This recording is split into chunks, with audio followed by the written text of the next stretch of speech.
to The Movies Made Us Do It. Me and Matt are back. How are you, Matt? Pretty good. So yourself? Pretty good, yeah. Pretty good. It's been a good week of film for me. Done all right. Really enjoyed our chat about The Omen. Good stuff. One of the, it is nice to do a Donner movie after Donner's passing, and honestly, for me, one of my favorites, if not my favorite. I know you differ, but there's no bad film in this decision. No. So nice to do a tribute to Donner, and a good excuse to rewatch The Omen, which is fantastic. But today we're back to our usual show, talking about films we have seen lately. Do you want to kick us off? Should we start with Blood Red Sky then? Yeah, let's do that. Let's start with Blood Red Sky, a film that we have both watched. Yeah. Came out, I think, the end of July on Netflix. Yeah, I think it was a couple of weeks ago, wasn't it? Yeah. Yes. Yeah, I only saw it yesterday, actually. Yes, effectively, 2021 obviously release on demand, and yes, when a group of terrorists hijack an overnight transatlantic flight, a mysteriously ill woman must unleash a monstrous secret to protect her young son. I don't think we're giving any spoilers if we give away what it is, because it's kind of clear in the trailer. So she's a vampire. Yeah. We kind of open with her taking a medication. She's desperately medicating, and kind of wish we didn't know from the trailer, because it would have been more fun. But but then I guess if you didn't, I wouldn't have watched it. You wouldn't have. Yeah, exactly. Yeah, I know, it's catch-22. It's a hijack movie. No, I don't think so. Yeah, totally. So she's taking medication and trying to look after her son. And then, of course, she boards the plane, and mid-flight, it's hijacked. And I'm curious what you thought of this one. What did you think of it? Because you are, like, by far the bigger vampire fan. Yeah. What did you think? For the majority, I really loved it. I liked the what's her name? Perry Brewmaster. I thought she was fantastic. She was absolutely amazing as this woman who's struggling to sort of keep from becoming a full vampire. I mean, the vampires in this they're like basically they're strigoi, so they're like the monstrous sort Nosferatu-y kind of. Yeah, and they're more feral than. It's like 28 days later. 28 days later? Fucking, not 28 days later. 30 Days of Night. 30 Days of, thank you. I knew it had a number. 30 Days of Night kind of style, where they still have their conscience, their consciousness. I'm not sure they do, because... To an extent, because, I mean, she's got some control. But she's keeping hers back, isn't she? With Plus the drugs, she's been taking these drugs that she gets from whoever, this guy. And I quite like... There's certain things I have really hated about this. I wish to God people would stop doing the end at the beginning of the movie. Yes, because it's the thing that they do in TV shows to sort of keep trying to keep you. It's like, oh, you must find out what happened in this series. So here's the bit of the end to give you a taste. It's like, you don't need to do that in a fucking movie. It's annoying. It's spoiled. It tells you already that, oh well, the kid survives then, so that's fine. Yeah, it does kind of give away, because it basically starts with the plane landing and the kid, stood in the hold. And it's like, oh, okay, stop doing that. It's annoying. Yeah, no, I agree. And it's very overplayed, that. And I think unless you've got a good reason for it, just don't. It's kind of... I'm trying to think of the name of the guy who plays the air marshal. who's in the start and the end, because I started watching, I was like, oh cool, it's You mean the Scottish guy, yes, I forget his name, Graham McTavish. Well done, Graham McTavish. I was thinking, oh cool, because I like Graham McTavish. I was like, oh cool, it's I mean, a he was movie barely with him. in it, and he's barely in it. He's in it at the start, in it at the end. So, yeah. Oh, okay. And that's another thing that I thought was wrong with was a bit bad was when they go to board the plane, the sort of anti-terrorist unit or whatever it is, they don't use any thermal imaging or anything. They don't. They just basically sort of board it, and you're like, why are you doing that? What? You should be getting using all the cameras and thermal imaging, and you should be trying to use everything you possibly can before you get in there. Yeah, I mean, this is a writing conceit. Because obviously if they use the thermal imaging, as they would have done, they would have known before they boarded the plane that everyone was dead.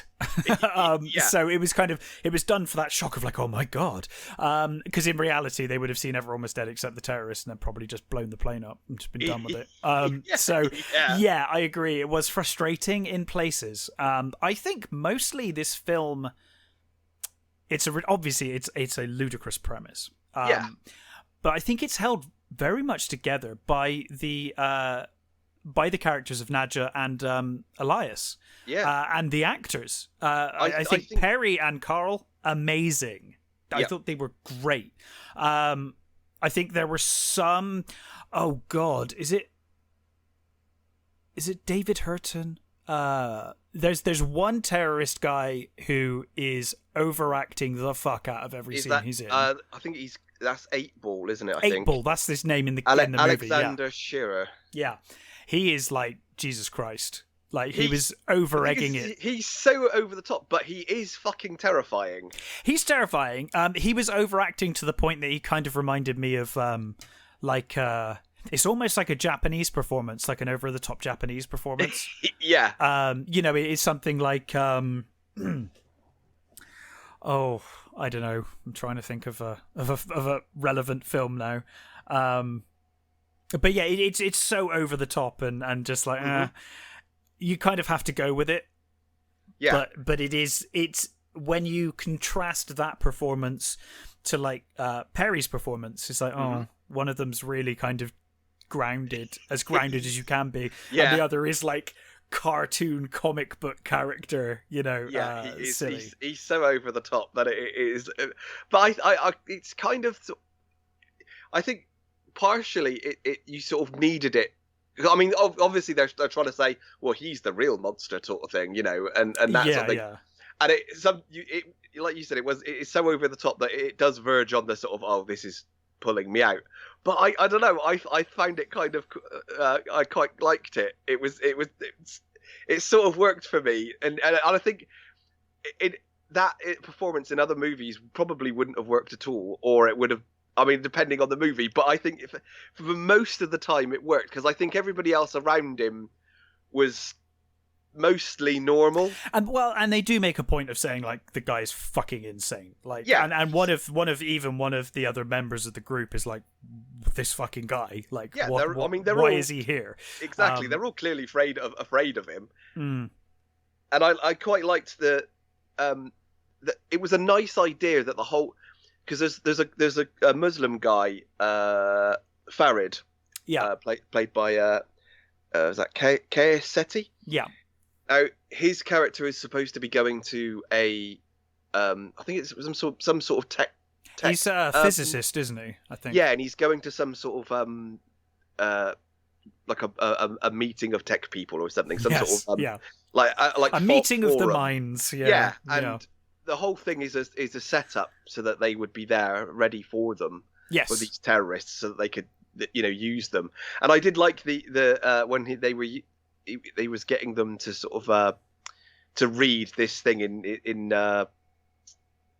in whatever languages it was in, Farsi or whatever it is, and he basically sort of tries to say, we're not doing this, we're doing this against our will, and that, and the guy like, yeah, I can speak that language, I just need you to read it, sort of thing. I thought that was quite cool. And I said I liked the sort of the flashbacks from her were okay.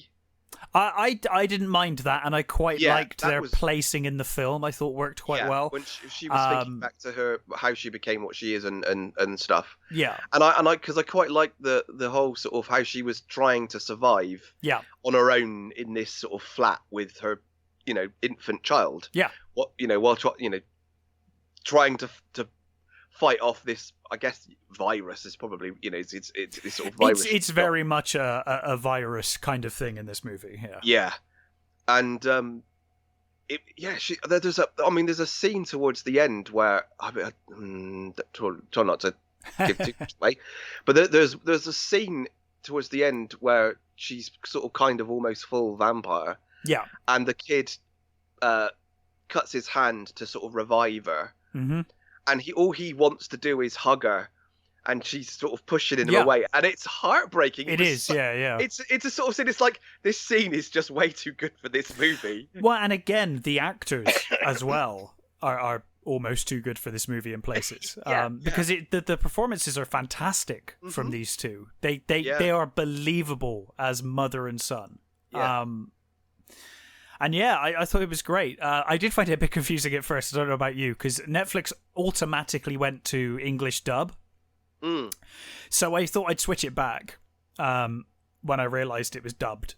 But then half the characters are like American anyway. So then when I switched it over, I was like, there's no difference between the two. And then I realised that only certain characters, so I was like, oh, okay, I'm with it now. She's kind of the only character that speaks German, really, isn't she? Yes, for the majority of it. Everybody, most of the other time, they're speaking English or whatever language it is that Farid's speaking. And I've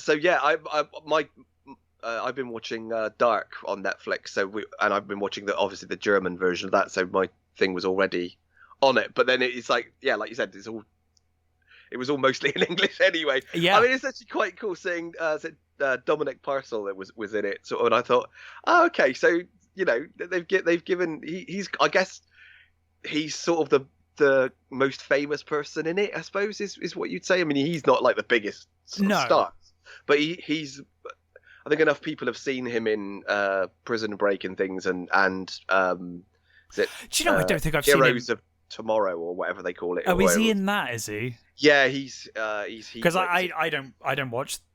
I don't watch that show, so I was watching it like, oh, it's the Prison Break guy. Like, there he is. I forgot he was in that. So, yeah. Yeah, I think it was. It's flawed and it's not. Oh, for sure. But it's fine. But I think it's carried by the central performances. And overall, it's a pretty good, enjoyable story. I had a blast. I did. I really enjoyed it. You're right. It's quite conceited in places, and it's quite like, come on. But for the most part, yeah, thought it was really fun. Yeah, it's like 2 hours. It doesn't drag anywhere. It doesn't sort of overstay its welcome, sort of thing. And it's just sort of enough time to tell the whole story. And I think it was really. Yeah, I mean, I just can't praise her. Perry Brewmaster enough. She was just. It's an incredible. I don't think I've seen her in anything else, but she was just amazing.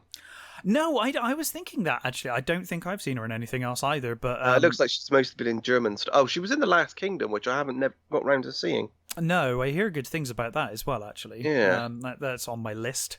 But I really enjoyed this. If you're in the mood for something a bit silly, the makeup was pretty good as well. The actual I thought it was great. Strigoi, the creature effects are pretty good, especially, I'm not trying not to give anything away. There's one particularly monstrous bit, which I thought, actually, that looks really good. It looked really good, yeah. I agree. I'm quite impressed with that. I was a little surprised by the ending because I wasn't expecting it to go that far. No. I think I had... I don't want to...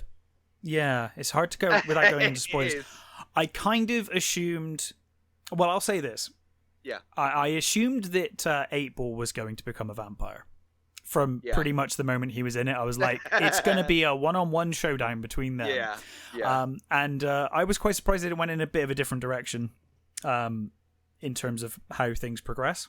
Mm-hmm. Just put it that way. But I thought it was really fun, and I recommend it if you want something a bit silly but well acted. Mm-hmm. Yeah, I don't think you can go wrong with Blood Red Sky. Yeah. So, what else have you been watching?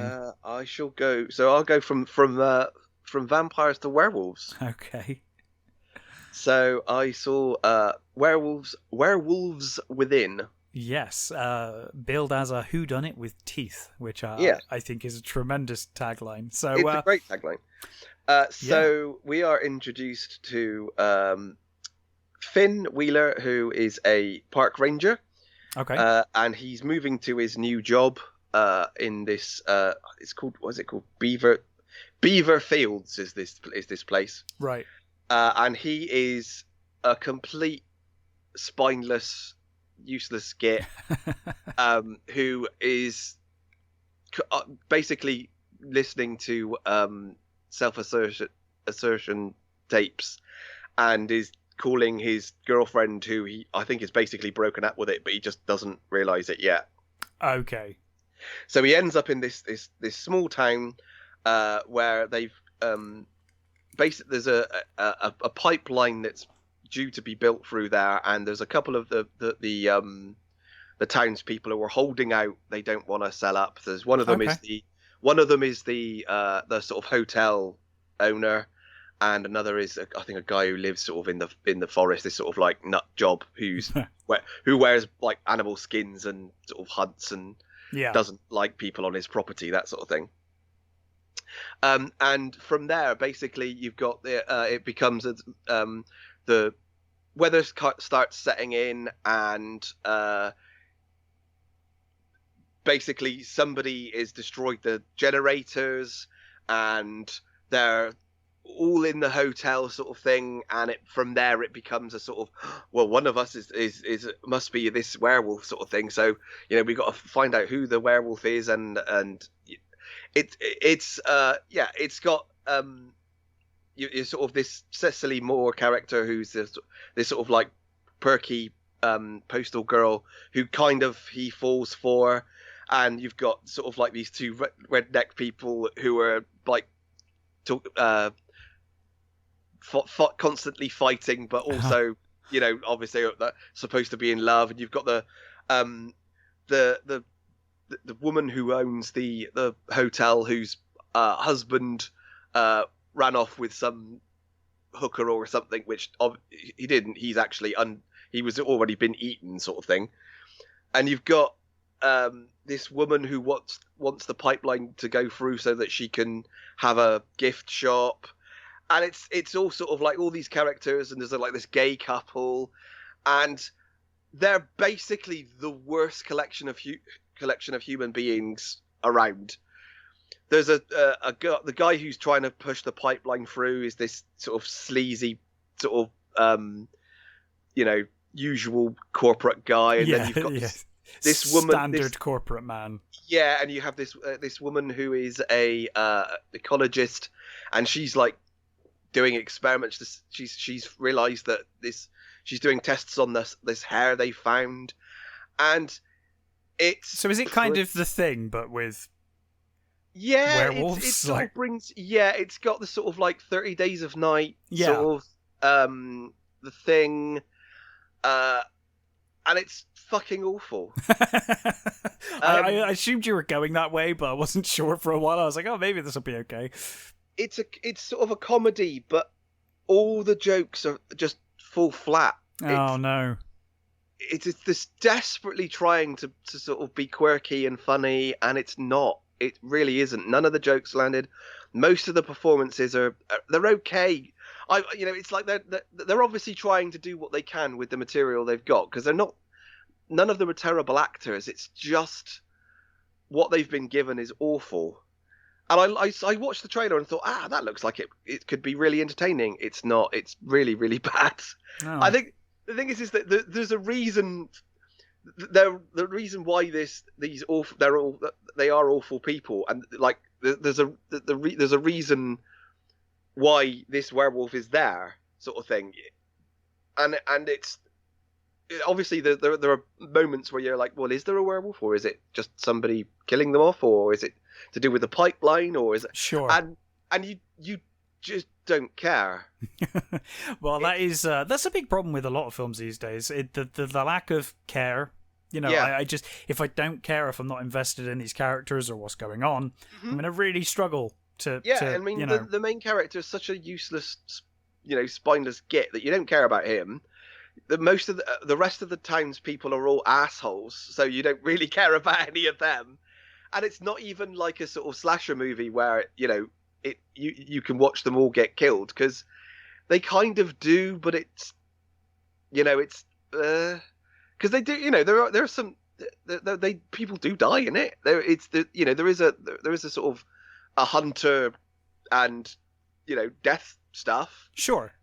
And there were moments where it was like, that could have been funny if you maybe have done this or did that, and you can see what they were going for, but it just doesn't. It just falls so flat. Yeah. And I was so disappointed. It's a shame. It's not good. It's a puzzling one. It's based on a video game.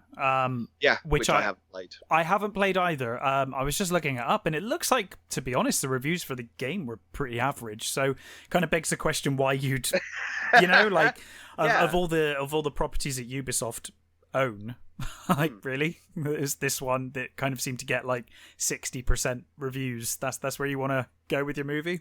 Fair enough. Well, that's a shame, because it's kind of a fun concept from the sound of it. Kind of. I think it was ever going to break new ground, but it could have been fun. I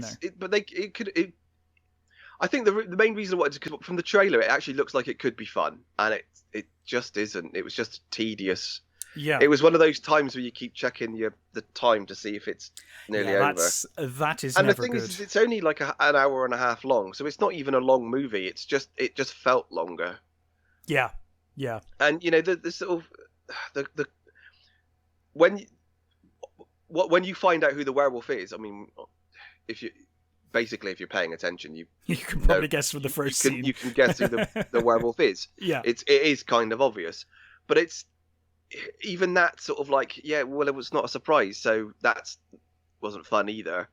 But they could have played with that, they could have made it obvious, but if they would have made it obvious and made it so that we knew who it was, but nobody else did, that might have been a way to go and made it a bit more fun, because then you could have leaned into it and done a bit more with it. But it's just not good. It's badly written, terrible jokes that don't fall.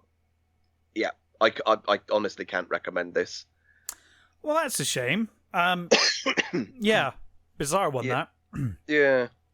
So, the other movie that I've seen, I think you've seen. I think you reviewed it before. Okay. But I was looking online for something to find, to watch for the show before I found Blood Red Sky. And I came across this, and I thought, the trailer looks fun.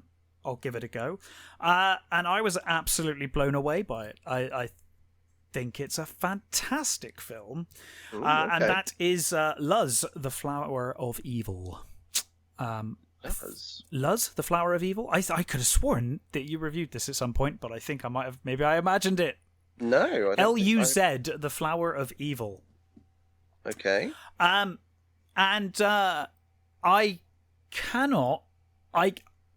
This film will be divisive. I think people will either love it or they will hate it. Right. I think you're either going to go with it or you're not. It's a very slow burn of a movie. It doesn't explain very much in terms of the situation that people find themselves in. Effectively, the film is about it's about a community of people living way up in these mountains, away from society. Right. And they're led by a preacher called El Senor. And he basically he's an extremely religious person. And he believes that a new Messiah is going to come to their group. And it's a study about these God-fearing or heavily religious people, isolated from the world. Basically, the whole film is pretty much, it could be set in the Middle Ages, were it not for the fact that in the opening, one of the female protagonists finds a tape recorder. Okay. So it kind of dates it somewhere around the time that a tape recorder would exist. But we don't know any more than that, particularly. They live in this isolated community, and he basically is kind of rolling through fear, and they all kind of live in fear of the devil, and of God, and of doing the right thing. And pretty soon, the Lord ends up finding a child, I guess, stealing a child, potentially enslaving a child, right? That he believes is the new Messiah, and he is literally like, this is Jesus. Jesus is here. And through that, and through kind of, I guess, sexual awakening in both the female characters, because there's 3 girls in it that he calls angels. Right. They're angels, and they're not to be touched by men. They are angels. And some of the men start finding them attractive, or start becoming attracted to them, have to kind of, are told, they're angels, you cannot touch angels. And obviously the angels themselves see things. They see, because, the Lord, he fully believes in what he's saying, but he is not a nice man, and he does some pretty horrendous things, to where, they start doubting their faith. The community itself starts kind of coming apart, where they're doubting El Senor. They're starting to doubt his this whole society is based upon these beliefs, and the Messiah is going to come back, and and then they've got this kid, and he's just a kid. He's just a blonde-haired kid who they've chained up, and they're like, really, is this the Messiah? Like, really? Why are they keeping the Messiah chained up? Well, they do go in, they do go into what they're doing, but he, I don't really want to spoil much, because it's a wonderfully well written slow burn of a film, about this kind of isolated community and fear of. It's like a fear of God, but also a lack of responsibility, which I really like in the movie. Like, nobody in this entire film takes any responsibility for their actions. It's always God or the devil. Like, God made me do this. Even at the end, when everything's fucked, it's like, God, why have you made me do this? Why have you done this to me? And it, like complete lack of responsibility for his actions or their actions. It's all wrapped up in this this kind of belief in God and fear of the devil. It's I don't want to say too much, because I don't want to, it's all I will say is I thought this was a wonderful, wonderful film. The cinematography is stunning. It's got kind of a weird trippy filter on it in some places, like color-wise. The colors are really interesting. But God, it looks gorgeous, and the framing is wonderful. The framing of every shot is absolutely stunning. Some of it looks like a painting. It's a truly, truly wonderful film. But I kind of feel like a lot of people probably won't like it, so I'm worried about. I think you will like it, actually. Really. I think this is right up your street. Sounds great. It's a folk horror. I could see similarities to like The Witch, I guess, in some ways. In that, you're not going to be getting jump scares or anything like that. But yeah, it's something very different, but something I guess I was just in the mood for, and really captivated me. I think the story's fantastic. The acting is faultless, in my opinion. Where did you watch this one? I rented it on Prime, actually. Oh, okay. I ended up renting it on Prime, just because it looked, so good. I think it was a couple of quid. It wasn't like crazy amounts. But it's certainly one I will look to now own on DVD or something because I thought it was Wow. a fantastic film. So at some point, I'm hoping you'll be able to get hold of it and watch it because I'm really curious well, as to what it you thought. looks pretty damn good. I was blown away, but I can see why people also won't like it because it doesn't explain a lot. It doesn't tell you what's going on. It won't hold your hand. It's just all told from their perspective, and we just see them falling apart and their lives falling apart due to belief and lust and everything else. It's okay. really cool movie. So I can't recommend it highly enough, but I think if you didn't like films like The Witch, or slow burn films that aren't gonna kind of hold your hand, this may not be for you. It's not, when it's a horror movie, it's called a horror movie. Don't expect jump scares. Don't expect, it's the horror of an isolated society. But I cannot recommend it enough. So, yes, Luz. I think it's Luz. Yeah, Not sure how it's pronounced, but the Flower of Evil. One thing I will warn you, because it pissed me off watching this movie, not the movie's fault. And it might just be that my Fire TV stick was playing up, but I was getting the translation, because I watched the subtitle version. I was getting the translations after someone had finished speaking. Oh, okay. And it was okay. I managed it, but it was confusing in some parts because if people are having a conversation, I was getting the line for what the person just said while the next person's talking. It got really kind of confusing, but obviously that's not the movie's fault. That's tech fault. Highly, highly recommend. It's a 2019 movie, so it can't be in my top 10 of this year, but it would be if it wasn't for that. If it were, yeah.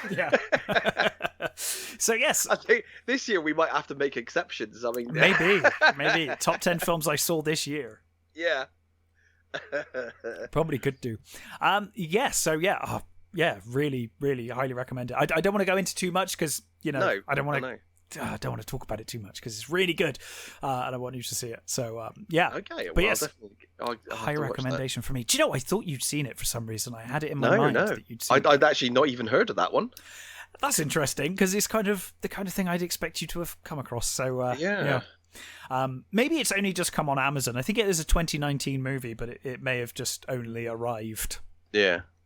As these streaming sites get more and more desperate for content. Yeah. That's it, isn't it? So anyway, what else have you watched? Well, let's go with The Suicide Squad.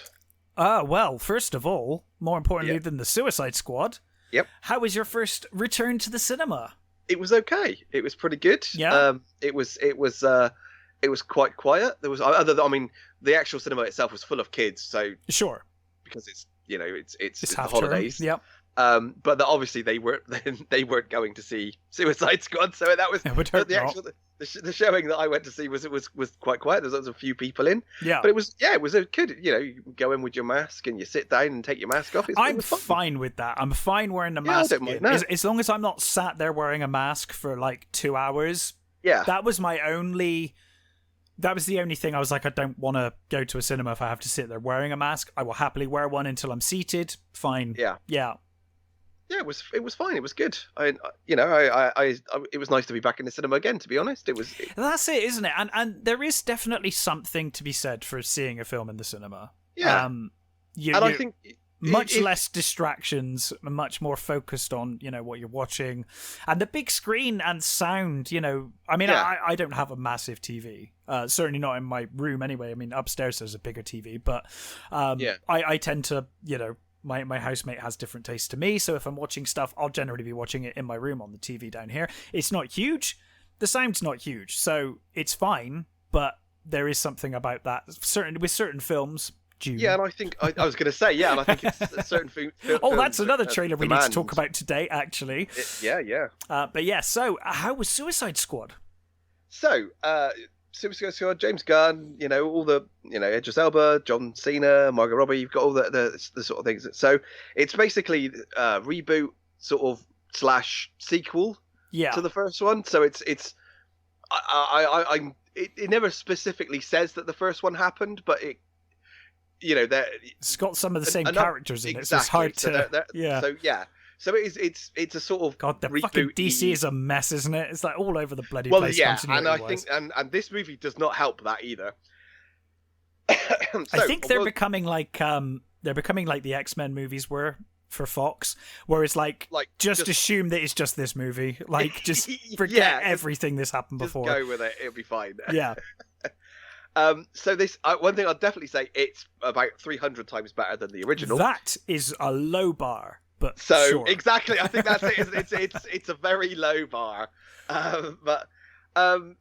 so basically it's the same sort of story. You've got, well, I say sort of same. You've got a bunch of this sort of D-list DC villains that are all in jail, and Amanda Waller is got them. They can shave off time from their sentences if they go on these missions that are literal suicide missions, and they're all got chips implanted in their heads that if they don't do as they're told, that gets triggered and they'll blow up. Yeah. So they're told. So this group, they're told that they're going to be going into this island nation, sort of very Cuba-y type sort of place, and there's this Project Starfish, which is a danger to the world and America. Yeah. It's been going for a while, but the regime has changed. So the generals are now in control, and they're obviously threatening to use this Project Starfish on the rest of the world.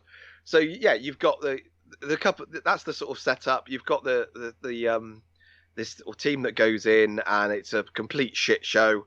And not spoiling too much, but they established pretty early on that pretty much anybody can die. Doesn't matter, that's good. They will die, sort of thing, Yeah. I've got a very bad feeling about Michael Rooker in this film, because he's not even in most of the posters, and Michael Rooker dies a lot. So I'm like, I've got a bad feeling about Michael Rooker.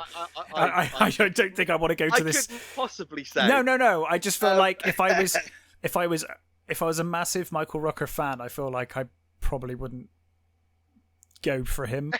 Because I feel like, you know what I mean? Like, bad feelings. But anyway. I understand that and I couldn't possibly say No, of course. No, don't want to spoil anything, obviously. And I have not seen it for clarification. So you've got, from the previous movie, you've got Joel Kinnaman's Rick Flag again, and you've got Margot Robbie as Harley, obviously. Mm-hmm. And Viola Davis is back as Amanda Waller. Amanda Waller, yeah. Which Amanda Waller is one of my favorite DC characters. She's absolutely terrifying. I actually think does a great performance as Waller, and she is. I've liked her in even in the bad movies. I think she is great as Waller. She is really good as Waller. Waller's one of those characters that even Batman's slightly afraid of. Yeah. So she's a complete force of nature, and so she's back as well. And obviously, but this time round you've got John Cena, who is Pacemaker, who he's one of those characters that I've never liked, but he's kind of like a mixture of. He's like got some Drax in him, hasn't he? Where he just can't really. Well, he's got no sense of humor. He's kind of a mixture of Captain America and the Punisher. Okay. He's sort of one of those characters. He's like, everything is all about America, but he's more than willing to kill anybody for America. He's willing to like genocide for America. Oh God, yeah. Right, he's one of those sort of characters. Mm-hmm. And so you've got him and Bloodsport, who is Idris Elba's character. Now, Bloodsport, I don't know. He's a character that I've kind of heard of, but I've never read any of the stuff with him. For all intents and purposes, he's basically just Deadshot from the first one. I kind of didn't want to say that, but that's kind of how it even comes off in the trailers. Well, I think he was going to be playing Deadshot. I think they were going to recast him, and then Will Smith's people said Will Smith would like to be. He might want to keep the option open to come back at some point. Right, okay. So they were like, oh, okay, so we'll make him the same character with a different name. Yeah. Change the colour of his suit. Yeah, kind of. I mean, he looks It's like really like cool. when they back in the day, when they used to just repaint figures, and they're like, oh, this is a different character now. Yeah, I only found out recently that Stinkor was just repainted Merman. Yeah. Yeah, I never realised that. That used to happen a lot with characters. They just repaint them, and it's like, yeah, it's someone else now. Okay, it's a different person now. So he's kind of playing this same. I don't know why they didn't just make him Bronze Tiger, but that's just one of those nitpicks. Mm-hmm. So basically, yeah, you've got they go into this sort of thing, and like I said, they establish pretty early that anybody can die here, and it's got that. So what I will say is, I'm in two minds about this movie. Okay. So James Gunn, it does have a very Guardians of the Galaxy feel. Well, I think it's just James Gunn's style, isn't it? Yeah. However, obviously he's allowed. Whereas I think when he was doing Guardians, he had to rein it in a little because I mean, have you seen Slither? I mean, you must have seen Slither. Yeah, exactly. So he likes his for sure over the top gore and gooey stuff. With this time he's been let loose a lot more, so you get a lot more gory deaths, some real sort of gross out moments that are good. However, it does get a bit tedious. Okay. In some respects, it's really, really funny. Some of the jokes are really genuinely, had me in stitches, and others you kind of see coming, so that they fall a bit flat. There was a couple of what's his name? No, not Boomerang. Where is he? I don't. It's the guy who's playing Polka Dot Man, anyway. Okay. Polka Dot Man is David Dasmalchin. So Polka Dot Man he's probably the biggest nut job on the team. He's got real issues, and there's a joke that I won't spoil, but it's a reoccurring joke with him. And the first time they did it, it was genuinely laugh out loud. It was very, very funny. But then by the end, you're like, Christ. For me, it's like, oh, could you? It was funny the first time. Now it's just a bit there. Yeah. Like you don't need to keep doing it. It's fine. But he was brilliant. He was he was genuinely funny, and Polka Dot Man was really, really good. It's like, Polka Dot Man is it's like one of those terrible characters. So that's kind of what Suicide Squad is. It's full of awful characters that like you wouldn't dream of doing anything, but made sometimes quite interesting. And you've got Ratcatcher 2, played by Danielle Melchior, who is she's the daughter of the original Ratcatcher, and she has this device that allows her to control rats. And she's got one rat who's called Sebastian, right? Who is with her. And Idris Elba's character hates rats.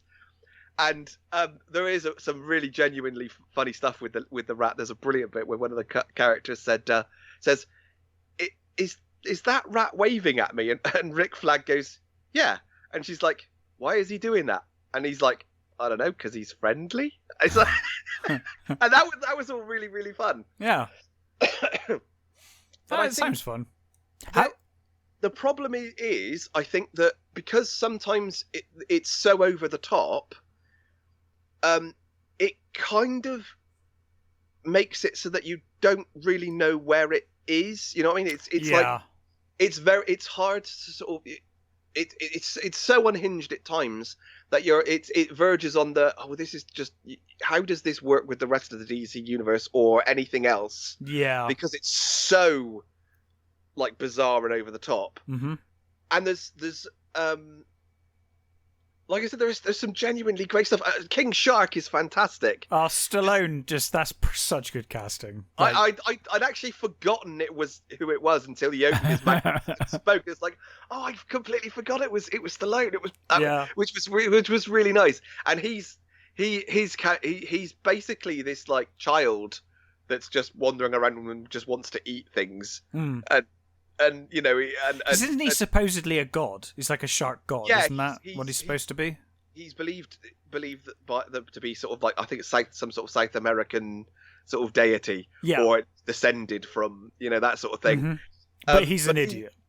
He's basically a child. He sort of, he doesn't really know anything, and he doesn't, you know, he's just happy to eat things and stuff. And there's some really sort of like genuinely touching moments where they sort of, you know, he's like talking about, would you eat, you know, would you eat me? And like this, I saw that in the trailer. It's just like, I don't. It's like I'm your friend. It's like, you wouldn't eat a friend, would you? And he's sort of like completely sort of flummoxed by that. It's like, well, I don't really have any friends, sort of thing.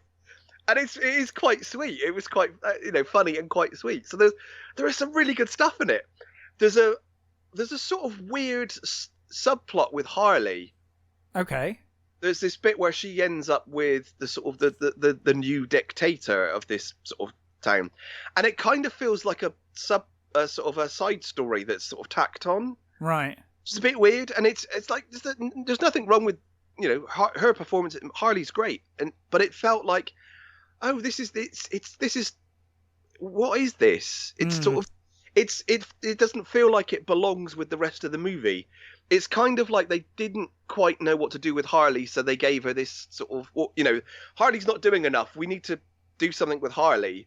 So they do this sort of weird side story, which again, you kind of know how it's going to end. It's like, oh, okay, well, I can see where this is going. You know, it's a bit, meh. Do they have a better reason for Harley being in this movie, or do they just go with it this time? No, she's just in it, because it always, like, the first movie always puzzled me, and I've never read the comic, so, you know, fair enough. But you know, I mean, Harley's in the later stuff, which I've only read a little of the later stuff. I've read a lot of the earlier. I was just always confused, like, you know, watching the movie, the first movie. I was like, why is she on this team? Like, there's this team of like super powered people, and then this psycho girl who not only is not terribly trained in any kind of weaponry. I guess she can fight pretty well, but it's like she's obviously going to turn her back on you at any moment, because she's literally insane. And it just it's like, I get you have a Suicide Squad, I get that. Yeah, but why would you pick her? Because she's beyond help, right? It's like she's just so far gone. I get the impression that in the later stuff, she's actually more of a tactician. Okay, see that. So even though she's nuts, she's actually quite good clever. Yeah, well, I mean, she was wasn't she a psychiatrist or whatever? So I guess she was. She was before going insane. She was, you know, before the Joker made her nuts. Harleen Quinzel, the Dr. Harleen Quinzel. So yeah, she was such a convenient name to be kidnapped by a clown in jail. Yeah, exactly. It's like, wow, almost like it was meant to be. Yeah. But like I said, her performance is great. She is fantastic as the character. Some people are kind of sick of her interpretation of Harley, I think. Because, you know, I'm not a huge Harley Quinn fan. It's moved on. She has moved on, and she wasn't. But I don't know. I'm not a huge fan of the character, but I think her performance is great. Yeah, I think it's great. It's funny enough, and it's good. Mm-hmm. There's a great thing with Idris Elba's Bloodsport and John Cena's Peacemaker. They've got this sort of rivalry, right? And there's this really funny scene where they're going through this sort of enemy camp, and they're basically trying to outdo each other with kills. And that is genuinely like funny and sort of horrifying in the same, because they're doing some seriously horrible things to these people, but it's done as sort of like, you know, with one-upmanship. Yeah, nice. And it's both sort of gross and funny at the same time. Mm-hmm. Those moments work really well. How is Peter Capaldi? Because I like seeing Peter Capaldi. He doesn't get a lot to do, to be fair. Oh, that's a shame, because he's quite prominent in the trailer. I thought he was going to have quite a big role. I mean, he's the thinker, and he's been running Project Starfish. I mean, do we want to spoil what Starfish is? It's up to I mean, you. is it I thought it enough? was ruined in the trailer, isn't it? A giant Yeah, starfish. yes, exactly. So Yeah. Part of me is like, wow, bloody full marks for you for choosing the bad guy to be Starro the Conqueror, Yeah. who's like one of the weirdest DC villains. He's sort of this massive starfish who uses little starfish to control people, and there is some genuinely horrific stuff with that. That these sort of, these starfish, once they attach to your face, they control you, and Oh you're, God. for all intents and purposes, dead. You're a walking corpse. Right. And there is a scene where they go into where the station, and you see that he's been experimenting on these people, and it's like, fucking hell, that's horrible. And so there's some genuinely horrific stuff in this movie. Yeah.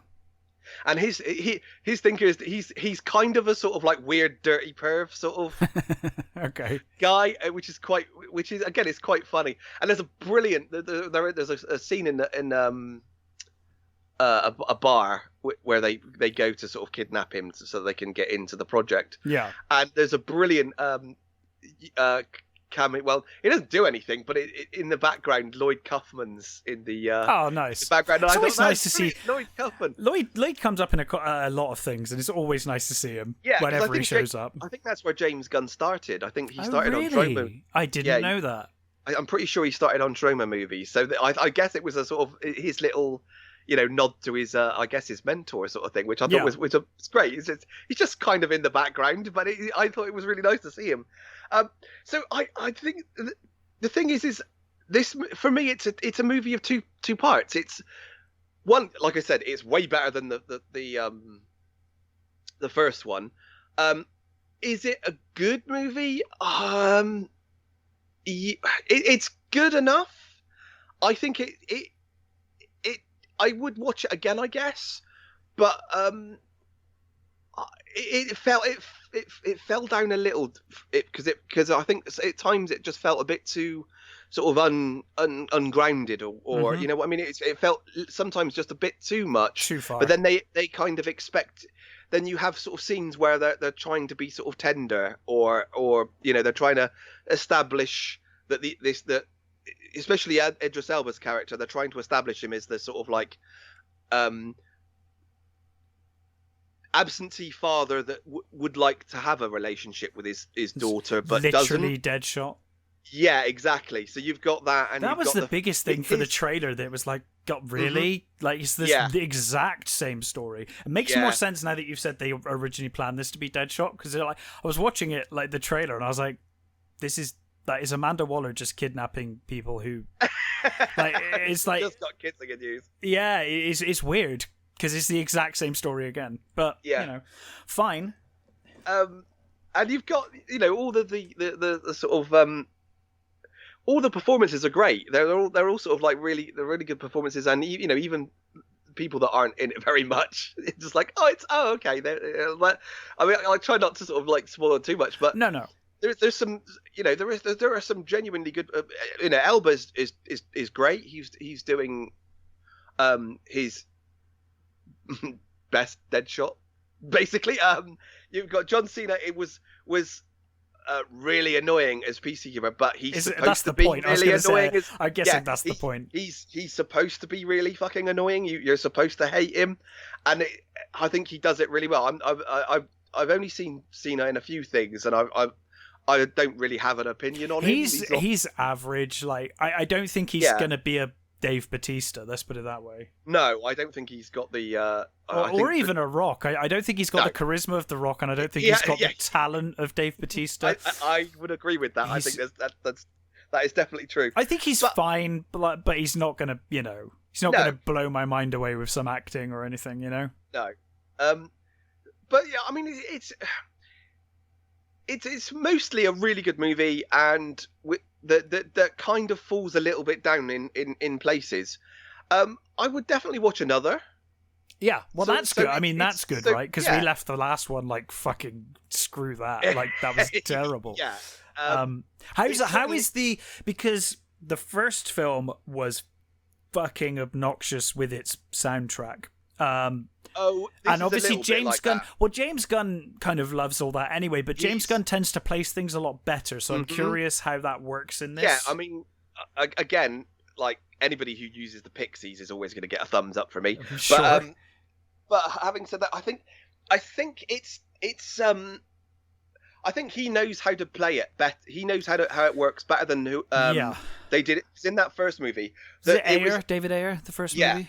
And I don't think it was his fault. I don't blame Ayer for that movie. No. There's clearly a very different film in there. Clearly. Yeah. As much as there are people that are calling for the Ayer cut, I'm not sure I'd be bothered. I don't care enough for that. I don't.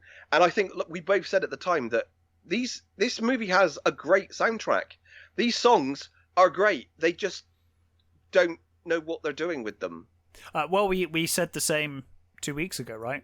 Yeah. Same thing. Fear Street. So Fear Street had the. I can't fault any of those songs, but your use of them was obnoxious. I think this does a little bit better. I think it does verge on the obnoxious every now and again. It feels a bit too much, but I think because he knows how to play it better, you don't notice it quite so much. It doesn't quite kick you in the face like the first movie did. It does. It kind of verges, but it's fine. It's not too bad. I think I would recommend it. Yeah. But I say that it's not a great movie. It's a good movie, not a great one. It has its moments. There are some genuinely laugh out loud stuff. There are great performances. But there's just something a little lacking in it. There was just something a little sort of there was too many sort of asides. It felt like it was a bit too loose at times. It was like, and again, it just kind of lacks that focus that the Guardians had, and and like we were saying about I was saying earlier on about the trope of starting at the end and sort of thing. This doesn't. It kind of does that. There are moments where you get the. I really didn't like it. They kept doing. They have titles on the screen. Yeah, for each of the characters and stuff. Big sort of like chapter heads and things, which really fucking annoyed the crap out of me. I really didn't like that at all. Yeah. But they've got bits where it's like stuff will happen, and then it will go, 5 minutes earlier. It's like, don't do that. I fucking hate it when you do that. So there's a few moments like that which really takes me out. It's like, don't fucking do that, because now you're just pissing about with me. I found that very fucking annoying. That kind of thing annoys me quite often. Things told out of sequence for no reason irritates me. If there's a good reason for it, if there's a good shock or reveal, fair enough. There's no reason for these. Things like I always think, if you recut Dunkirk to be in order, that film would be a masterpiece. It's purely that decision that really takes that away from that film for me. It's still a good movie, but I know there's people have said, the way it was cut, it introduces you to these things. It's like, but you don't need it. It completely takes away from the story. It's like you don't need to have a sort of Tarantino moment to make it better. It doesn't, and that's the thing, because it does work. It works in some films. It works really well if there's a reason for it. But even Tarantino, it became played out with Tarantino, to be honest, for me. Yeah. So, yeah. Those bits, didn't need those. Those were annoying. But, I mean, overall, I would say I did enjoy it. But it's not brilliant. And even sort of, some of the jokes just, they because you like I said, because you see them coming, they're not funny. They just sort of fall a bit flat, and it's not just the jokes. There are certain moments that I think you're supposed to feel a bit more for them, but it's like, well, I know that's going to happen, so it's like, okay, yeah, fair enough. Well, it sounds like it's. I would say it was a fun sort of 2 hours. It only dragged a little in the middle. The hard story didn't really need it. Yeah. It did feel very tacked on. But it was fun enough. It was good. It was in places it was genuinely entertaining. And like I said, I'd probably watch it again. And I would watch a sequel. I think if it was the sequel was a bit more focused. Yeah. I don't know. Maybe get rid of Harley or something. I don't know. I think she's. I mean, that's probably sacrilege to some people saying that. I don't know. It might be. But I think maybe. Yeah. Didn't Harley, she say she's kind of done with it for a while now as well? I think. I don't think so. I think if you gave her the money, she'd be fine. I'm sure. You know, I don't know. I think. Do you know this movie's made me just remember something? What's that? It's just reminded me that Birds of Prey the movie exists. I'd forgotten that movie even existed until right now. I think that's it. I think that movie was such a sort of awful man-hating. I completely forgot about it. It's not even that. I just forgot that it even existed. I've never seen it, so I have an opinion on, Yeah. Really, I just forgot it existed. It is not a good movie. I'm sure. I think you reviewed it, didn't you? I don't think I did actually, but did you not? No, I didn't bother. Okay. See, that's when you were really in trouble. I saw it later anyway, so it's like yeah. Yeah, it's not good. They do a lot of very odd things for questionable reasons. Okay. Let's just put it that way. Fair enough. It was very yeah, it was just a man-hating movie basically. It was just it wasn't fun. And I think if they gave her a decent script and maybe a better Joker would help. I don't know. Probably would have helped. I think that the problem you have with the continuation of her as Harley is if you're doing a story with the Joker, you have to kind of have Leto's Joker, I suppose, and no one wants that. No, not at the moment. I think we're done. I think we're done with that. Yeah. When even in the Snyder cut he was awful. It's like yeah, it's done. Because you could always argue like studio interference and stuff, and those scenes just didn't come off right. If you saw the whole thing in context, it'll be fine. But then it's like, nah, we've had a couple of tries at this now. You're really not pulling this off, dude. We've seen enough. We're done. And we don't like it. I mean, that's the other weird thing about this movie is it feels so sort of divorced from the rest of the DC universe. But as you pointed out, the DC universe is such a fucking mess. It really is. That tonally it's all over the place anyway, so it kind of doesn't really matter. Yeah. I mean, we're getting the Flashpoint, which is going to really go all over the place with the multiverse. Well, I'm assuming they're going to hopefully try and use that to fix things and be like, I don't think establish where things are. And I don't think it's going to fix things. I think it's just going to make it so that you won't care where it's basically just going to go, well, this movie could be set anytime, anywhere. Sure. Because it's the multiverse. Mm-hmm. So I don't know how that's going. I mean, I'm so happy that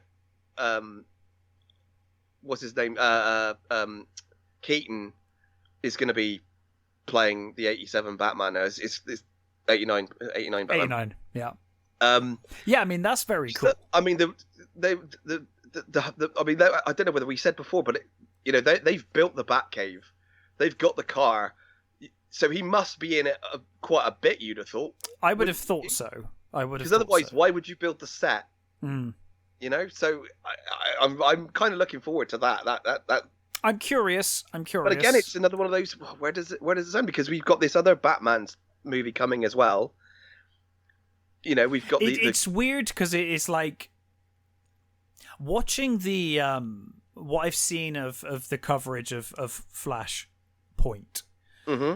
I get the impression that they feel the same way that we do, that Ezra Miller's not that great of a Flash, so we need to just introduce as many... Because now there's like Affleck's Batman as well as in it, and there's like a bunch of Batman now, and it's like, is this a Batman movie more than a Flash movie? Because I'm like it, starting to feel that way. Yeah. And I will say the Snyder cut um It was better. did a better job with Ezra I'm Miller's. still just not convinced in his performance, to be honest. No, it's not great. It's certainly not really Barry Allen. I mean, no, and that's the biggest problem. There, I mean, he was kind of the comic relief, wasn't he? So, which yeah, I find odd that you would choose Barry Allen to make the comedy relief, but okay. Yeah, sure, why not? But yeah, so what else have you watched anyway? Like I said, overall, I would say it's a half good movie. Yeah. So I can recommend it, but it's go in just for the ride, and I think you'll be fine. Yeah, cool. So what else have you watched? Is that everything? No, it's not. See, we always have this pretend Jolt. Like we haven't talked, but really we have because we've prepared things. Yes. Jolt. Starring Kate Beckinsale. So this is it's on Amazon, so it's Kate Beckinsale, and it's got Jai Courtney in it again, another guy that comes back in the Suicide Squad, of course.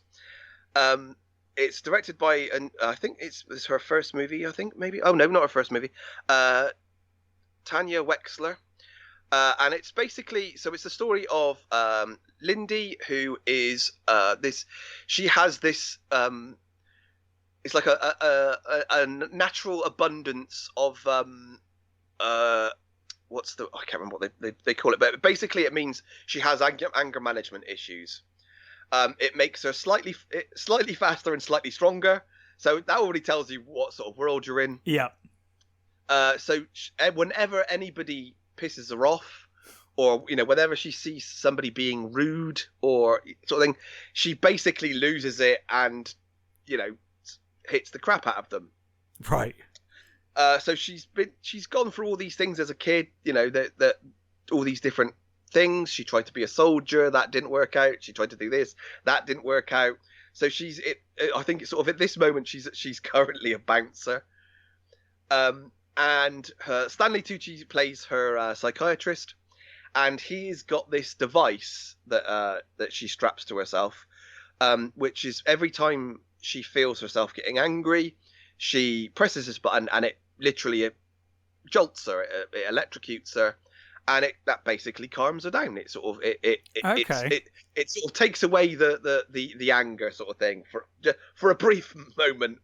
So at the beginning, she's going her doctor has asked her to, like, go out, go see people, try and build a relationship, go date. So she goes on this blind date with Jai Courtney's character, and she gets to the restaurant, and the waitress is a complete obnoxious bitch, right? And she's sort of like doing her best not to beat her to death. And Jai Courtney is like the nicest guy, sort of going, and she basically, and she initially kind of walks away, but she sort of goes back. She sort of sees him, and she kind of likes him. Mm-hmm. He's lovely, and she ends up with him. And then I think the trailer tells you he's murdered, right? And she basically goes on a sort of a revenge spree to try and track down who killed her, because he's supposed to be he's an accountant, and he tells her he's an accountant, but he's only got one exclusive client. So you think, well that's fucking dodgy then, obviously. Yeah. So you've got Bobby Cannavale and Laverne Cox as these two detectives, and so it kind of falls somewhere between sort of John Wick and Crank, maybe, sort of that. So it's got that sort of feel about it. It looks like it's kind of doing the Crank kind of thing. Yeah. So it's stupidly over the top. It's some relatively good fight scenes in it. Most of the characters are obviously obnoxious for because they have to be. Kate Beckinsale is charming, and Kate Beckinsale, she's very sweary and she's very angry, and you do get these great scenes where she's in her head thinking of what she's doing to how she's going to kill these people, sort of thing. Yeah. And there's a quite a good one where Stanley Tucci's character says to her, how did you kill me this time? And she's like, uh, letter opener through the carotid. He's going, oh, nice, sort of thing. So there are some genuinely funny moments. Is it a good film? Probably not. There's some of the I mean, it's ridiculous, but I thoroughly enjoyed it. It's really silly and it's really fun, and not all the jokes land, but I thought it was just dark enough for it to work. And there's even like a cameo from Susan Sarandon, who, I'm not going to spoil it, but she's the voiceover in the beginning, and obviously she turns up in the movie as well, and I won't spoil that. But you've got David Bradley turns up as the sort of like the head of this sort of crime organization, and there's some stuff where it sort of really doesn't work. There's a couple of bits where she gets sort of tied up and stuff, and she's talking to this guy, and it's like, okay, this is a bit meh, but overall it really worked for me as just a silly throwaway movie that was just fun. It's not going to make any, it's not breaking new ground or anything like that, or it's not a fantastic movie. What it is a thoroughly enjoyable, silly, over the top movie. Fun. Yeah, exactly that. It's exactly that, and it's just a fun thing. And if you like, I mean, it helps if you're a really big fan of Kate Beckinsale, sure, because she completely carries the movie. Mm-hmm. The two coppers are there are some very odd choices with the two coppers. Like, there's one bit where Laverne Cox shoots at her, and it's like, you're shooting. You're supposed to be the good cop, and you're shooting at an unarmed woman. Yeah. It's like, why are you shooting at her? This is very odd. So it's some serious sort of like holes in the storyline, but it is genuinely fun, and I really enjoyed it. I think there's a possibility that there might be a sequel, and I will definitely watch the sequel because it was just silly and fun. Oh, it sounds good. Yeah. It sounds like a lot of fun. Yeah, it completely made up for that werewolf movie that I watched beforehand. Yeah, because silly and fun is all you need sometimes. Yeah, and it's like I said, that for the most part the fight scenes are okay. They're pretty good. There's one particular fight scene like in the lobby of this sort of building, which was actually pretty good. I would say that you could definitely tell it wasn't her. Sure. And as sexist as this is going to sound, because the bum wasn't right, but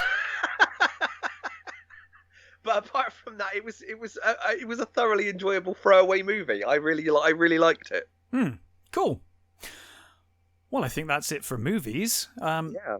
Anything else you want to talk about before we talk about trailers? Because there are some trailers that we need to discuss. Shall we talk about He-Man? We could touch on He-Man. Yeah. I'm already bored of the subject before we've started. Yeah, I think that's it. I think we're all, I think most people are over it now, and even I'm over it. But I wasn't that bothered either way, to be honest. I guess I'm not like a big enough. I grew up with He-Man. I played a lot of played with the toys, and I watched the cartoon as a kid. I've got some of the DVDs back there of the cartoon, but it's not something I'm like. I hold super dear to my heart, like Star Trek or something. I think I'm a bit more. I'm a bit more of a lover of He-Man. I really love. You're the right age for. He-Man was. I had all the He-Man figures. Yeah. Well, so I had the He-Man figures, and I had, some of the little, I had the figures, jet bike and stuff, and I had the figures because obviously by my age they were cheap. They were like the cheaper figures to get hold of. So I did have He-Man, and I watched. I guess they were probably reruns at that stage, but I did see the cartoon quite a bit as a kid, so I have a like of He-Man. I remember the show they did. It's like a late 90s or early 2000s. There was sort of like two. There's a continuation from the early 2000s, and I think there was an earlier 90s one that changed the look of everything. Which no, this is like it's not even a continuation, but it it's like a retelling, I guess, because it shows the one I'm thinking of. It shows like the origins of Skeletor and everything. Yes, it kind of, I know the one you mean. That was really cool. I remember was good. enjoying that. I've not watched it for a That long was time, good. but I remember really enjoying it. Yeah. But I guess I'm not as emotionally invested in He-Man, is what I'm saying, as I probably should be to share in the outrage. I can understand why people are outraged. I think my brother-in-law said to me, "Why are you not I thought you'd be more angry." And I said, "Well, to be honest, we kind of saw it coming, didn't we? I think Clownfish TV had already told us that." Well, it was kind of out there, and you can kind of tell, especially when someone said something like that. You can tell from the trailer that it's like, okay, this is all from one scene. So like. Yeah. You know, you kind of get a hint from that. But I thought, I mean, first of all, I loved the animation. The animation is fantastic. Tremendous. It looks lovely. I don't even mind. I'm fully on board with a character, you know, certainly a main character disappearing. You know, I think that works if you deal with it correctly. So you have the character gone. So He-Man, in this case, He-Man disappears for whatever reason. Yeah. And then you have, Teela and the rest of the Masters of the Universe.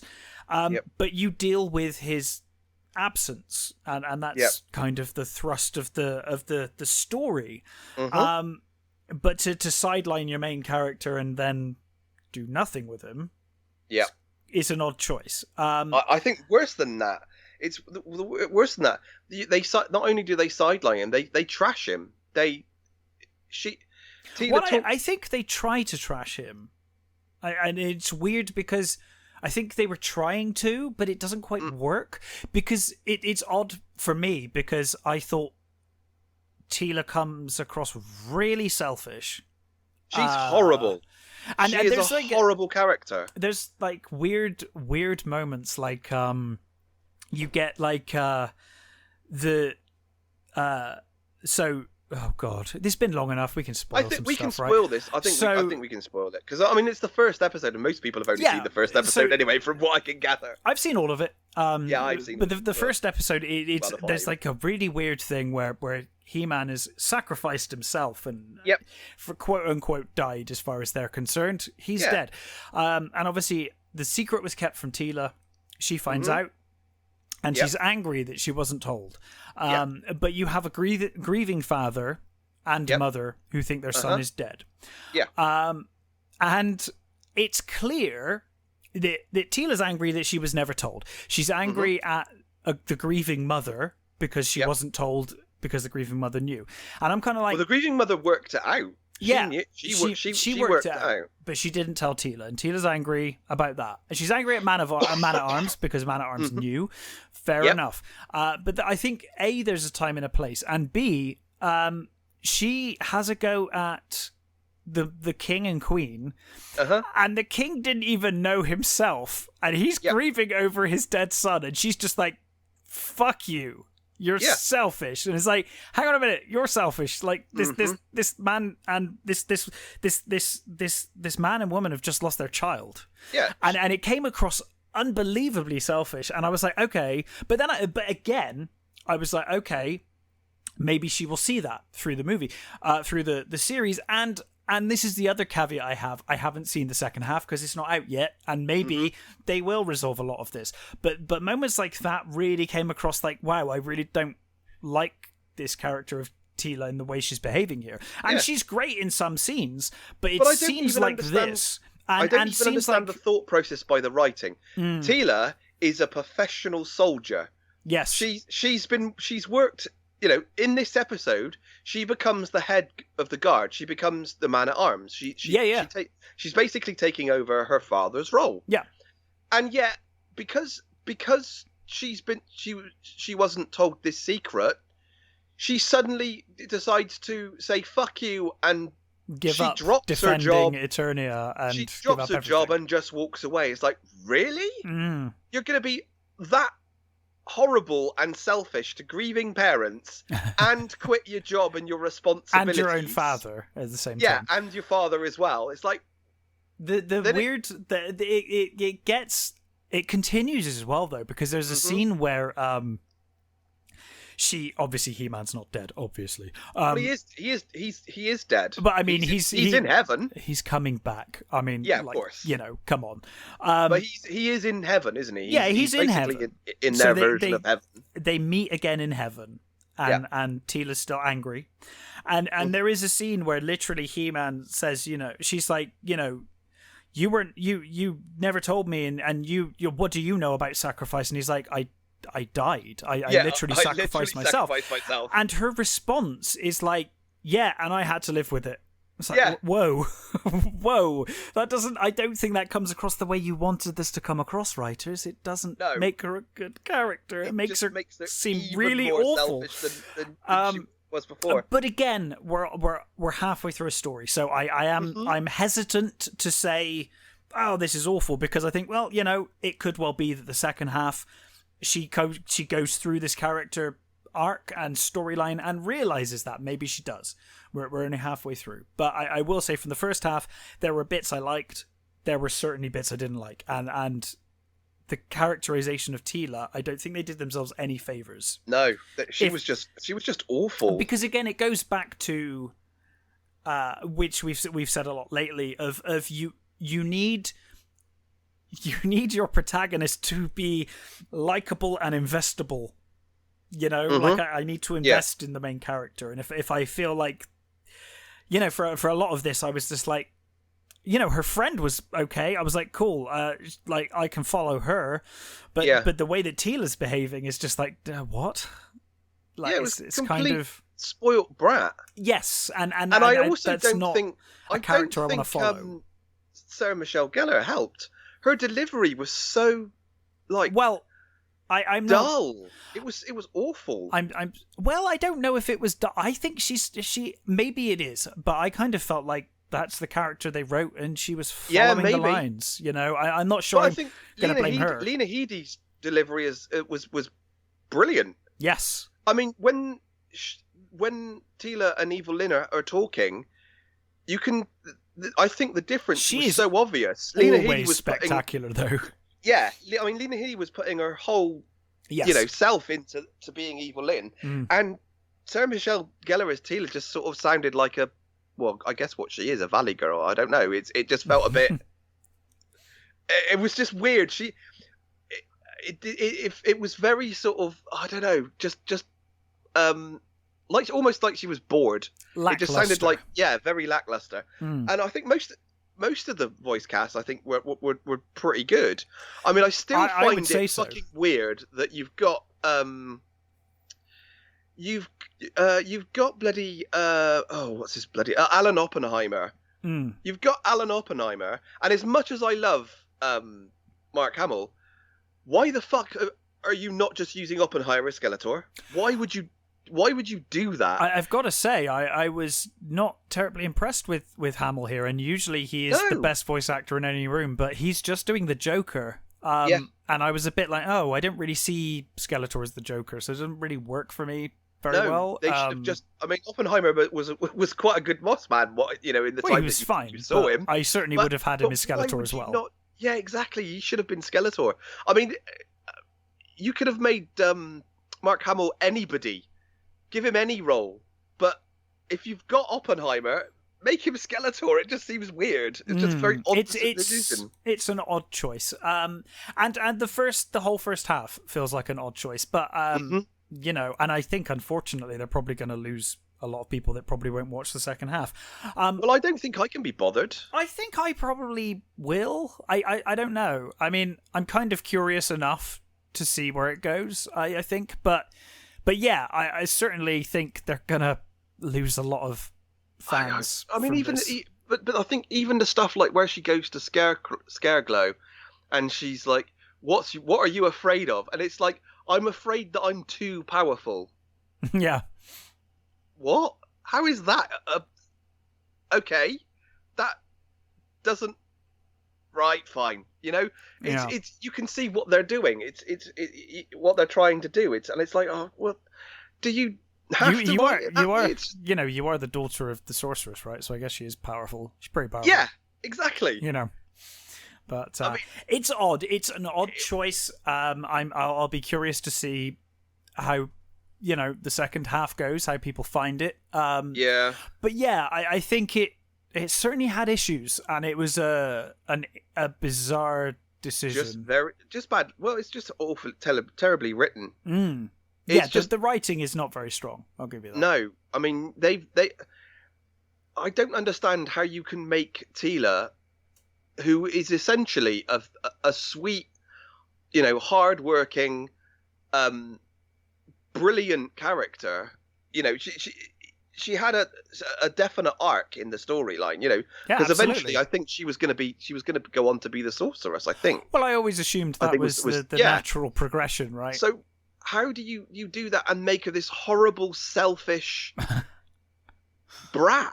Yeah, I mean, I don't understand why she would do. I mean, sure, if you're going to be pissed off that your best friend hasn't told you that he's He-Man, of course, if you're going to feel, slightly betrayed that they didn't trust you enough, or they didn't feel, but she's at the end of the day. But also, like he does in his dying moments. He trusts her.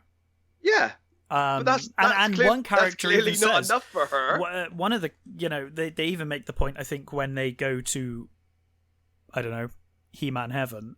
They make the point. It has a name, but I've forgotten it already. It was weeks ago that I watched this. But I remember, they have a moment there where they're like, he trusted you to continue his legacy, and he died, leaving you basically in charge to continue protecting Eternia, but threw it all away because you were big selfish, but yeah, I don't know, we'll see. And I think the thing is like they keep saying, I don't really have a problem with the He-Man dying and then maybe Tila replacing him if it was done well. That's the thing. It wasn't. And also I think it's quite disingenuous when you make your trailer entirely about He-Man when it's clearly not.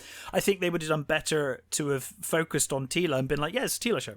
It's a Tila show, and I would have watched it anyway because I quite like Tila as a character. I don't have a problem with that. I would have watched it anyway. Tila was a good character. Yeah. That's the but they kind of, it almost feels like they've gone out of their way to make her a horrible character. It feels like that awkward. It feels very regressive. It's the word I'm looking for, because for me it feels like. Do you remember when I think it's most prominent for me, it's most cringy and prominent for me in the late 90s, early 2000s, when for some reason they decided that if you're feminist you're just a bitch.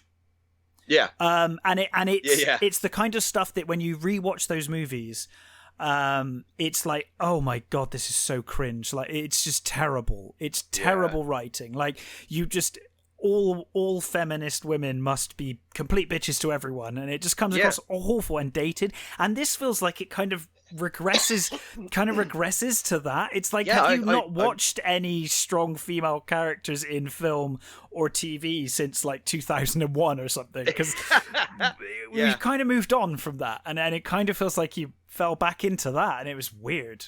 Weird choice. But we'll see. There's another half, so it's hard to judge half a series. I think the trouble is, in terms of Netflix animation, I was spoilt because I went from Castlevania to this. And it's like Castlevania's writing is stunning. Castlevania and Godzilla to this. Oh, and Godzilla. Oh my goodness, singular point. Oh. Yeah. But that wasn't a Netflix, that was kind of a half Netflix, half someone else. But yeah, singular point is, obviously. I'm a bit biased there. But yeah, and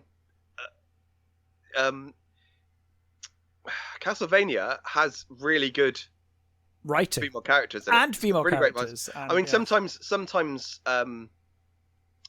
what's her name? Morella, was it Morella? Yeah. Sometimes her character came across as that sort of thing, but then she's like that for a reason. Yes.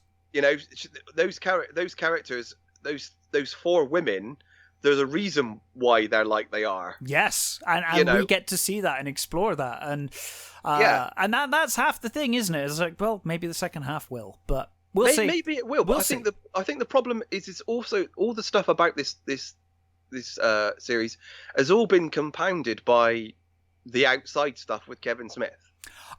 That's again just as bizarre as the show. Why didn't he just say, "Yep, it's a Teela show"? I don't know. I don't think anyone would have. I find it odd that he didn't just say, "Yeah, it is," because also it's not called He-Man; it is Masters of the Universe, and granted, He-Man is the central character. There's no denying that. But if you just said, "Yeah, it's a show focused on a what if? How would Eternia continue without He-Man?"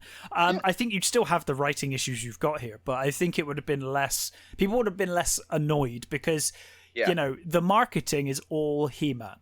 Yeah. The trailer's all He-Man, the merchandise is all He-Man. Everything to do with Masters of the Universe Revelation is just He-Man all over it. He-Man and Skeletor, He-Man and Skeletor.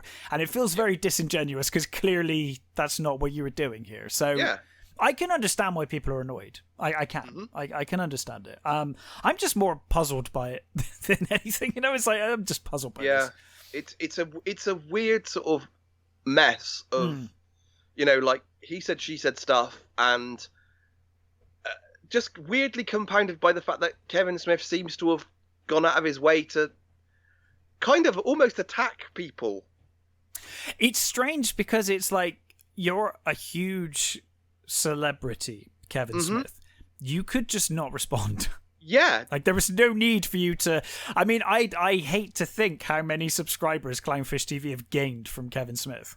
They've gained a shitload. They've gained so many. Why give them the attention if you didn't? You could have, they could have just ignored it. It's been great. Weird. It's been great for them. I'm sure it has. It's just weird for someone in his position to feel the need to even respond. Because it's like, if you don't want people talking about it, just ignore it. Because as soon as you bring it up, Kevin Smith, with your following, now it's going to be a thing. It would have just been a comment from some YouTubers that would have disappeared within no time. Yeah. And been mostly forgotten about, aside from the fans of Clownfish TV. But bringing such focus to it and saying the opposite to what the show actually was is like, well, this lie was never going to work for long because... No. And you could argue, okay, he's protecting the show. And maybe, but I think he would have done better just to have said, yeah, it's a Teela show. It's fine. Yeah. That's fine. There's nothing wrong with that. It's fine. It's also the stuff about him sort of saying that he was a fan and then being caught out on the lie sort of thing. It's like, yeah, but that's all silly stuff that you didn't need. Because he wasn't a fan, was he, apparently? No, and the thing is that it's like, why even say it? Just be like... I don't think people would have cared. If he would have said, I wasn't a fan, but I'm doing this He-Man show, But you say, I've fallen in love with it. There's nothing wrong with that. I wasn't a fan. With not being a fan of something and working on it. I wasn't a fan. I was brought in, and now I am a fan.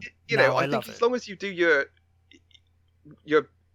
best, and as long as you look into what has gone before, because that's always the problem. I think when people are given a property that they know nothing about and don't want to do any of the work to find out what's gone before. It's what's happened with Star Trek. It's what's happened with Doctor Who. Those people don't give a fuck about what came before they started writing. So they write whatever they want, and that's not good. If he'd have just said, "Yeah, well, I've done my best. I've worked on this thing," fine. We'd have been fine with it. Yeah, it's bizarre. It's all bizarre. But we've talked too long on this already because I was like, oh, do I even want to talk about it? Because it's old hat now. I think if you've been on YouTube or Twitter recently, it's just all that people have talked about in this kind of the movie TV circles. So anyway, let's talk about something positive because last week we were doing the Omen review. We were. And you said to me, "Oh, have you watched the Ghostbusters Afterlife trailer?" And I was like, "I've seen the first one," and I saw that Stay Puft thing, which I wasn't too impressed with. But you were like, "Oh, there's a new trailer." I was like, "Cool." So as soon as we finished, I whacked it on, and I think I liked the first trailer a lot. Yep. I was really concerned by the Stay Puft thing. Yep. But this new trailer, I love this new trailer. This new trailer has sold the movie for me. I know, 100%. I'm with you. I think it's made me really hopeful that they're not going to ruin it.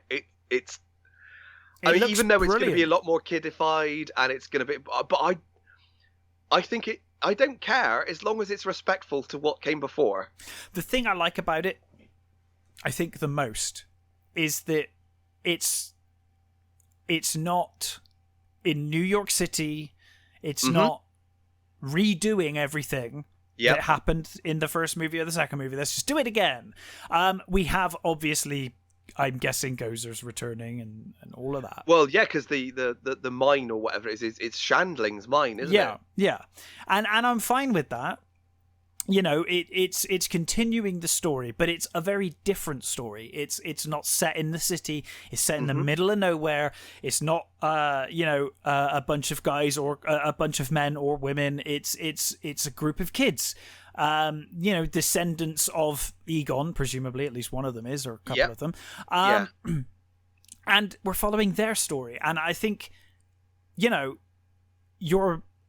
looking forward, not back. You're respecting the material, you're respecting the source, but you're telling a different original story, and I love that.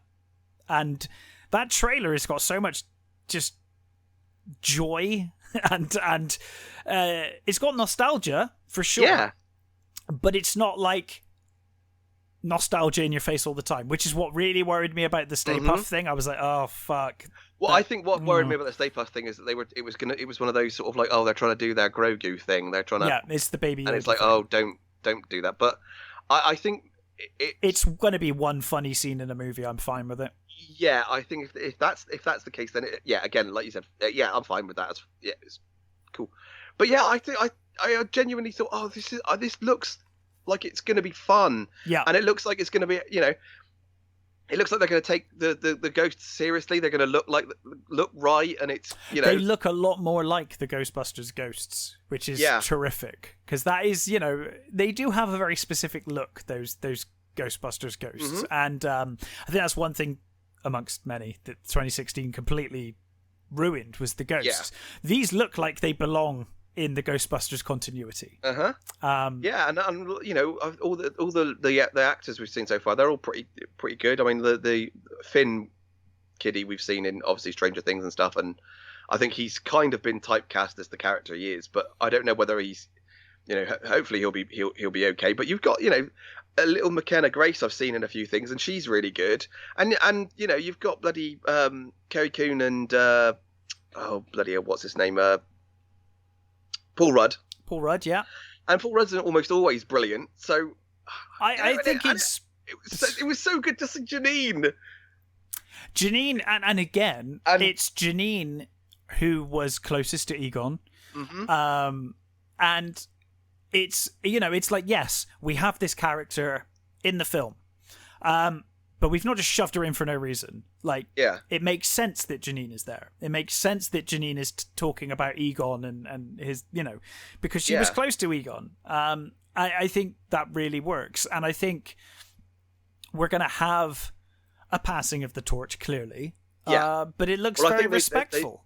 They've got figures of the older. It's been spoiled, I know. So it's kind of been spoiled, but I hope this is gonna be good. I mean, I suspect that was a purpose leak, though. To be honest, I think so too. I think that was oops. Yeah, it did feel like that, didn't it? It was like, oh well, it's out now. It's. They also released that awful video. It's like so fake that that annoyed me even more. Actually, which was that? It was Ivan Reitman and Bill Murray react to the Stay Puft scene, and Bill Murray does. I haven't seen that. God, Bill Murray just over-eggs it so much. Like, it's the funniest scene he's ever seen in his goddamn life. And it's like, mate, okay, they paid you to say that it was really funny. Cool, I get it. It was cringe. It was like so over the top. But I have not seen that. But that aside, it's clear that Bill Murray's on board, which is rare. You got him on board. He's going to come back. Obviously, we have the post title the Ray scene with Ray. Ray's books. Yeah, and he's in Ray's occult. That's the thing. He's like, oh yes, they're doing it right. Yeah. Because of course he'd go back to the occult shop, and obviously. Yeah. It makes perfect sense. I love it. I'm very excited. And I love the idea that Egon sort of packed up and moved to the middle of nowhere because he was researching stuff. He was. There are a few scenes in the film as well, which makes me hope that Egon is going to be showing them where things are and what to do as a ghost. There's scenes where like the lampshade moves and I'm like, it'd be nice. We don't need to see him, but it would be nice if he has a presence in the film. You know, just kind of sending these kids where they need to go to do whatever. You know, I thought it was great. It looks like a great love letter, and a great continuation. Yeah. So I'm all for it. Hopefully, it will make us forget all about the awfulness that was the 2016 I've one. mostly forgotten about it anyway. Yeah, that is true. It was very forgettable. I remember watching it and thinking I don't think it's I don't know that it necessarily deserved the scorn that it got. It was just really bad. It was awful. It was just bad, but it was like it was awful, and I was just like, that's fine. I forgot about it about a week later. It's just awful. But this looks great. Speaking of great, yes. Before we end here, June has released its full trailer. I don't know if we've talked about that. We have not. Fucking hell. Yeah. You know, we were spoilt for trailers in the last couple of weeks I know. because Ghostbusters was amazing, but good God, that June trailer is stunning. Mm-hmm. I mean, I think we kind of knew it was going to be visually beautiful anyway, because that's kind of what Villeneuve does. Of course, he knows how to put a frame together. He does. And wow, I mean, yeah, everything in that trailer was fucking good. It screams cinema. Mm-hmm. Yeah, there's no way I'm not going to the cinema to be not watching that one at home. Yeah. Oh, what a trailer! And again, I think that it was in danger of doing what most trailers do these days and show too much, but it also sort of, I don't know. No, I think it did a pretty good job of showing you just enough. I think it might have been a little too long, but I think everything on display was so fucking good that it was like, okay, I'm fine. I don't really need to see anymore. I just want to see the movie now. Yeah. Just fucking put the movie out so I can watch it. I don't think it showed too much. Obviously, I'm a fan of the books anyway, so I know what happens. It's like fine. Yeah. But no, I thought it was great. Yeah, you're right. I don't want to see any more. No. I'm sold. I was sold before the trailer, but now exactly. Now I'm doubly sold. Yeah, it just looks fantastic. Yeah, and the cast is fantastic. And brilliant. And even things that I was like, you know, when I saw stills of some of the outfits, I was a bit like, I'm not sure.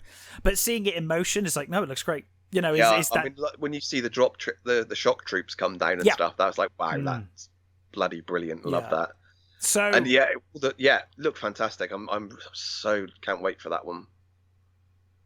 Yeah, it looks absolutely incredible. So yes, June and Ghostbusters, tremendous. Yeah, and should we mention the speaking of Villeneuve and Blade Runner, the trailer for that Blade Runner show? Yes, so we also have Black Lotus, is it? Yeah, something like that. So we also had a trailer for the new Blade Runner animated show. And I thought it was pretty lackluster, to be honest with you. I didn't think it looked particularly great. This one kind of stuck up on me. I wasn't aware of it being made or anything. It just sort of appeared on my feed. It was like, oh, they've done a Blade Runner cartoon? Yeah. Okay. Yeah. I think it looks okay. It just looks, a bit lackluster for me. But I'm obviously going to watch it. It's Blade Runner, and I hope it's great. And I think it's set like 20 years before the second movie. Yeah. And it's got like Brian Cox in it and Wes Bentley, so it's got a pretty good. Sounds good. Yeah. You know, Josh Duhamel's got a pretty good cast here. But yeah, like you said, it was a bit. Okay, well, meh. It's like, I'm not terribly impressed, but we'll see. Yeah. The story is the key thing for me, so we'll see when we get there. But well, we need a movie to review next week. I think you already picked one, didn't you? Did I? You did. What did I pick? You picked Open Range. Oh, well done. That was a good choice past me. Yeah, Open Range is a great movie. I'm up for that. Sounds good to me. So yeah, we're going to do open range. Cool. Well, we'll be back next week with that. Yeah, until then, thanks for listening. Stay safe, and yeah, we'll catch you next time. Bye.